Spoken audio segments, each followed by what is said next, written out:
obviously it might be a bit of madness, but it's also a passion. We just love what we do.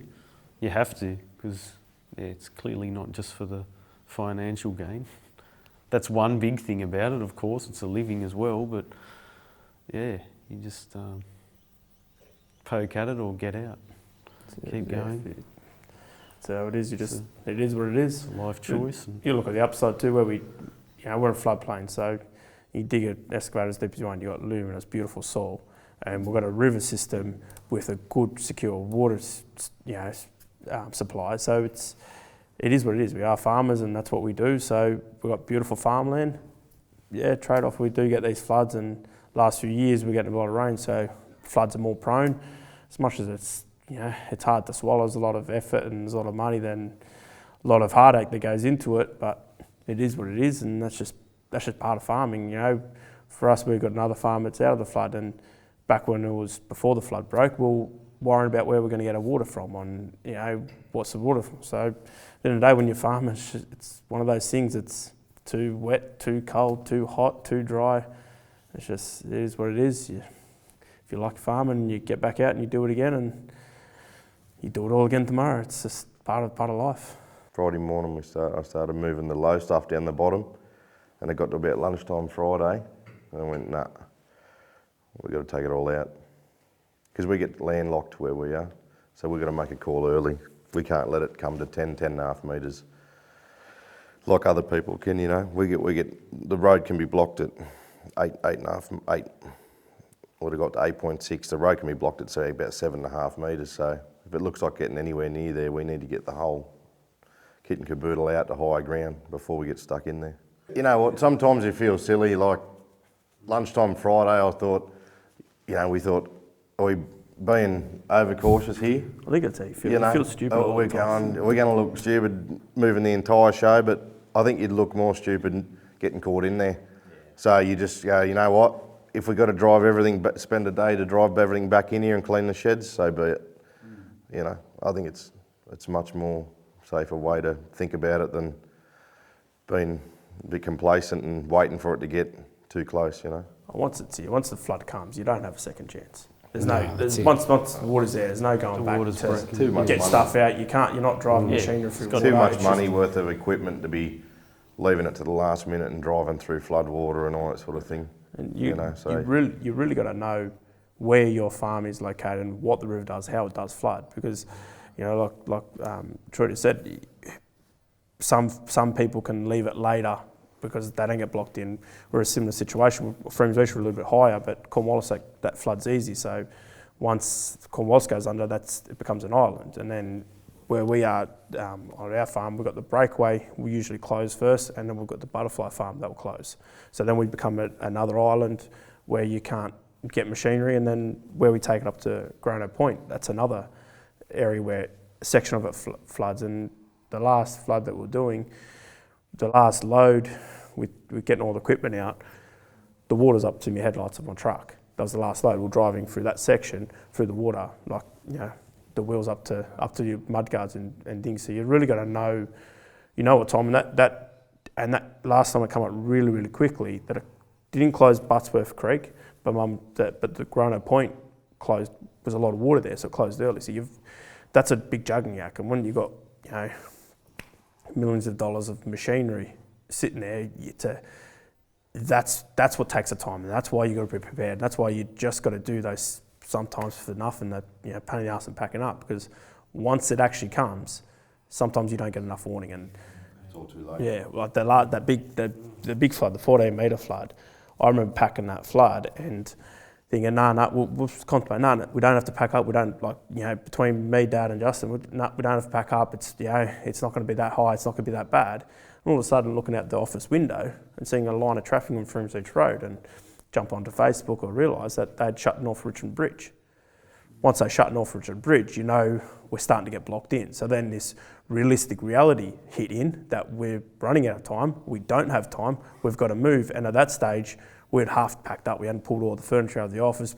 So then it was go, go, go, and you don't stop for a breath. Once it's in, once you know that's happening, you're just moving. And those last few machines are going through a bit of water and moving to certain locations. So if this section gets blocked, I can still have access here. And then for our staff as well, getting them back home and getting them, a few of our staff and myself were on the other side of the river. So judging everything, having the farm evacuated, office evacuated, and then getting everybody home safely, it's a big juggling act depending where you are situated in the river system. A metre an hour has always been known to be fast from what my father taught me. So having another 600 mil in the first hour on top of that, that would be crazy fast to stand on the riverbank and actually watch that. That would be scary. And no local rain either.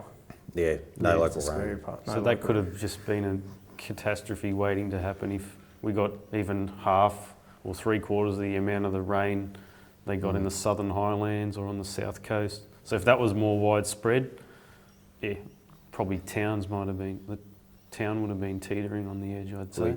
We certainly dodged a bullet. Yeah, definitely. So, yeah, so. I think You got it instilled in you. I there's think the management of the levels of dams, anxiety. That's right. Yeah. It just needs to be Management of dams mitigated, and most it can If it's be. managed at the right time. we're talking, 1.6 in an hour of no local rain. That didn't have to be the case. You won't want to comprehend what could have happened if we had the rains that we had when we got the first flood, and we had that sort of volume of water coming down the river system and local rain. I wouldn't like to know what we'd be dealing with. We definitely wouldn't be in this room talking a week later. We know that the Murrumbidgee and the Murray are different river systems, but along that catchment parts, people get weeks and months' notice. What about in the dry months or weeks? Why not release? And we'd all prefer an email or a text to just say, look, the river's going to be a metre or two higher than high tide for the next 2 weeks to avoid another 3 to 6 months of misery. That just gives us the certainty and the bit of security, and we can all rest assured that we don't have to pack up every second weekend like we do every time a bit of rain falls upstream. So Mitigations are scary. That's the scary part. The stuff we can do on the farm, what you can do on the farm, you've got not control over, but you have a little bit more control. You think when it comes to mitigation of the dam, you've got no control over. It is what it is. When it's open, and we're going to cop the brunt of that depending on what Mother Nature throws at you. So that's the scary part. That's the part you can't plan for, and that's why every flood is different. That's why every situation comes different. We move out to Dad's place up on the hill, and because we've got 2 families living in the flood, so we all pack up there, and unfortunately, we just have to see it like a bit of a resting period because we know we've got a lot of work coming.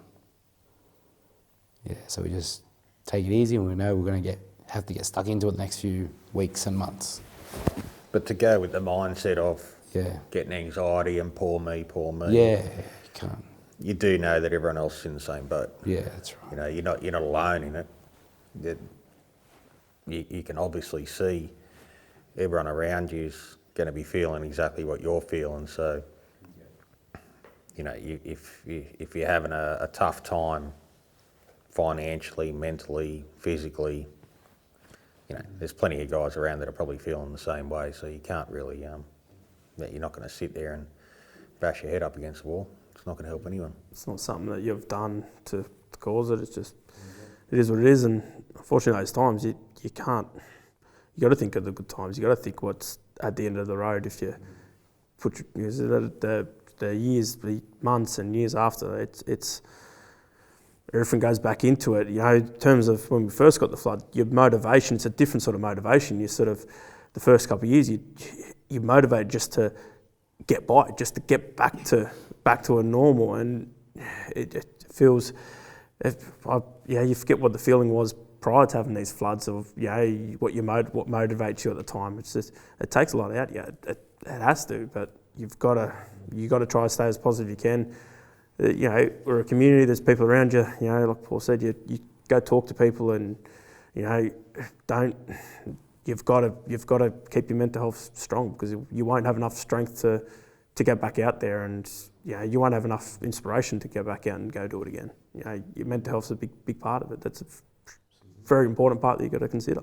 And like, for instance, for me and my brother, like Justin works with me, and Pat, he's got his own business, and when we first got the first flood, he just bought the farm. He was just starting up a new business, and sure there's plenty of other people in similar situation, but I know from our business, we're sort of a 30-odd year established sort of business. So you've got the backing of the established business. For somebody starting out new and starting in it, for 4 years, Pat didn't harvest, and I'm just saying because I know this story, and there's probably plenty of other people out there. 4 years he didn't harvest one bit of crop off his property, but just the mental thing, the amount of phone calls I had back and forth to Pat, and just being there as a bit of just a moral support and talking through it is very important, because you can very easily get overwhelmed and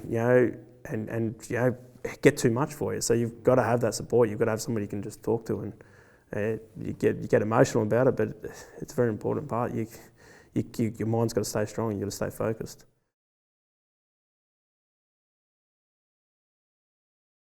I suppose what joins us together might be, with Jenny might join us with the people up the coast and down the coast who have been in the same boat, and, pardon the pun, but just people as far as Ballina, they're getting their farms washed away and having other issues, with being so close to the border of Queensland and Taree, Earl Sprayer ended up on the beach and whatnot. Like you're not alone, and it is a big network, I suppose. It is a big network of people that you can call on. So it's that kind of unspoken elephant in the room when there's, when it's dams open, floods on. I know in my household, it's just like the unspoken elephant. There's something in your heart that how's this going to be, and what's going to end up happening. It's just you've got your family gets behind you and supports you because they know what you have to do. You have to go and pack up, and once it's down, you're back into it again. So it's just this sort of kind of silent support that your family has along. And for us, we've got staff and they've got families as well. So there's a lot of people that rely on the operations of what we do down in these riverlands. And and your commitment to them. You've got a big commitment. Absolutely. They've got families You as want well. to keep the staff. So that's for us. That's what gets you through, is the resilience of your staff, your team, and how everyone just doesn't become a job anymore. Everyone just knows we've all got to put our work together and let's just get stuck into it and get it done. So you've got to have that community around you, because you can go pretty crazy if you let yourself.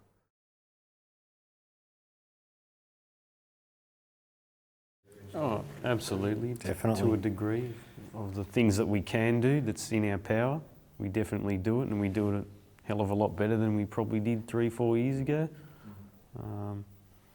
But yeah, it's just back to that frustration of things that can be done, and we all see and know what can be done at a higher level. Yep. And it's not. We've got no control. Yeah. Yeah. We've almost got a system in place of what goes first, what doesn't. Certain things bought some small infrastructure that just helps me pack up and whatnot. Build a bit of a refuge mound, so older machines go there. Just make it easier. That's about it.